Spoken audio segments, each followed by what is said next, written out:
नमस्कार and welcome to national affairs. আমি উৎপল আজকে তোমাদের সামনে খুবই ইম্পর্টেন্ট একটা টপিক ওয়ার্ল্ড ব্যাংক নিয়ে আলোচনা করব। তবে টপিকটাতে যাওয়ার আগে তোমাদের কাছে জিজ্ঞেস করব একটা কোশ্চেনটা হলো which of the following country started malaria vaccination for children. তো কমেন্ট সেকশনে তোমরা এর উত্তরটা করো, যার উত্তর সঠিক হবে তাকে দিয়ে দেবো একটা হার্ট রিয়াক্ট, তাহলে তোমরা বুঝে যাবে এর সঠিক উত্তর কোনটা, এবং আমি চেষ্টা করব এর উত্তরটা ভিডিও শেষে দিয়ে দেওয়ার।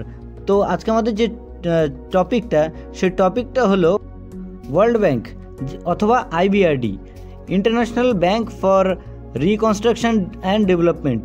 এই আইবিআরডির ফুল ফর্ম কিন্তু এটা, এবং ওয়ার্ল্ড ব্যাংককে কিন্তু আইবিআরডি বলেও জানা হয়।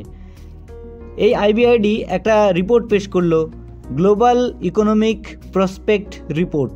লেট মি সে ইট again, global economic prospect report.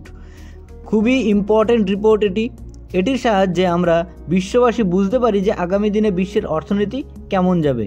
এই রিপোর্টে বলা হচ্ছে 2024 সাল বিশ্ব অর্থনীতিতে একদম তলানিতে গিয়ে ঠেকবে, যেটা বিগত 20 বছরের মধ্যে সবথেকে কম। বিশ্ব অর্থনীতির গ্রোথ রেট থাকবে অলমোস্ট 2.4%।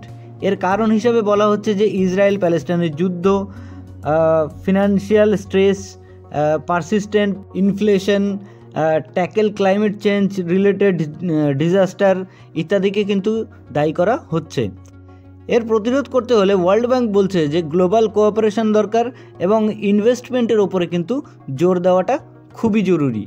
তো এবার আমরা ওয়ার্ল্ড ব্যাংকের সম্পর্কে কিছু এসেনশিয়াল তথ্য নেব, যে তথ্যগুলো কিন্তু আমাদের পরীক্ষায় অহরহ এসেই থাকে। সেটা হলো ওয়ার্ল্ড ব্যাংকের এস্টাবলিশমেন্ট 1944 সালে, এর হেডকোয়ার্টার ওয়াশিংটন ডিসিতে অবস্থিত, এবং এর হেড বর্তমান যিনি হেডের তিনি হলেন ভারতীয় বংশোদ্ভূত অজয় বঙ্গা। তো এবার আমরা চলে আসবো আমাদের কোশ্চেনটা ছিল which of the following country started malaria vaccination for childrens. Cameroon দেশ বর্তমানে শুরু করলো বাচ্চাদের ম্যালেরিয়া ভ্যাকসিন দেওয়ার জন্য তাদের একটা প্রজেক্ট। সেই প্রজেক্ট অনুযায়ী যে অক্সফোর্ড ইউনিভার্সিটি তৈরি করা যে মস্কিউভেরিক্স যে ভ্যাকসিনটা রয়েছে সেটাকে তারা ইউজ করবে। তো এই ছিল আমাদের আজকের টপিক। আশা করছি তোমরা বুঝতে পেরেছো জিনিসটাকে, তোমরা নোট ডাউনও করে রেখেছো জিনিসটাকে। তো সামনে কোনো একটা ইম্পর্টেন্ট টপিক নিয়ে এসে আমি আবার হাজির হব। সো ততক্ষণ পর্যন্ত বাই।